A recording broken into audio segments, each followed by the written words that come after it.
The Art We Share, Conversations with Disabled Artists, Episode 2, How? I don't really know. There were different ways that I got into performing. I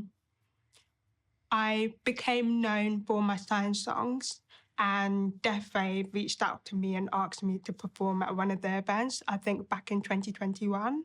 I trained as a visual artist, and all the time I was studying, I also worked as an inclusive play worker on an adventure playground for disabled and non-disabled children. Biscuit, I had no interest in performance, but in being a performer, but I was really interested in going to live performances, particularly comedy and music.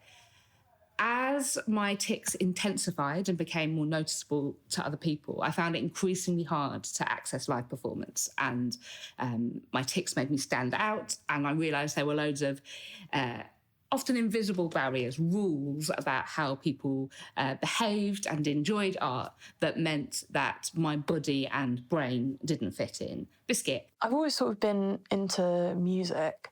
I didn't really properly start performing until I went to music college.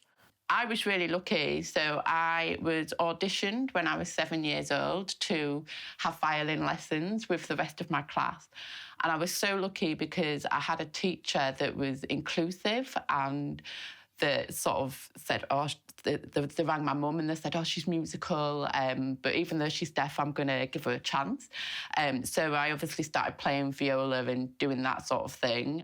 When I was young, I was told, you're not going to be in a band. It's going to be too painful for you. You're going to really struggle. It's too much for you, so just don't do it. Now, I'm sure many people watching this or consuming this, they've probably been told in their life at some point that they can't do something. And different people respond to that in different ways. Now, typically, across the board, I have responded with, I'm going to find a way to do it. I had a really difficult experience at what was then the Tricycle Theatre, where I was asked to move and sit separately during a performance. And that was a really upsetting experience. And I promised myself that I would never set foot in another theatre, Biscuit.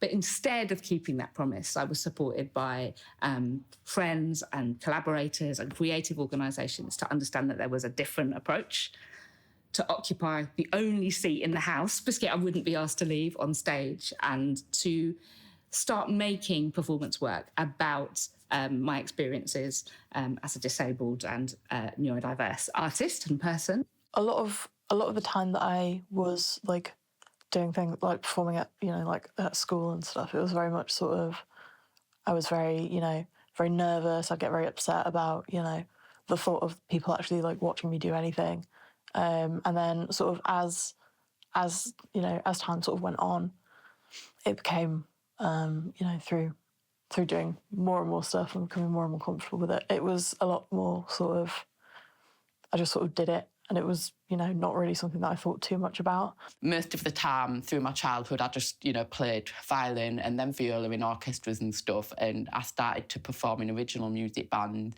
in my late teens and early 20s. And I didn't actually start to do my own stuff until my late 20s. So that's my journey to my first performance. Produced by Ysabelle Wombwell.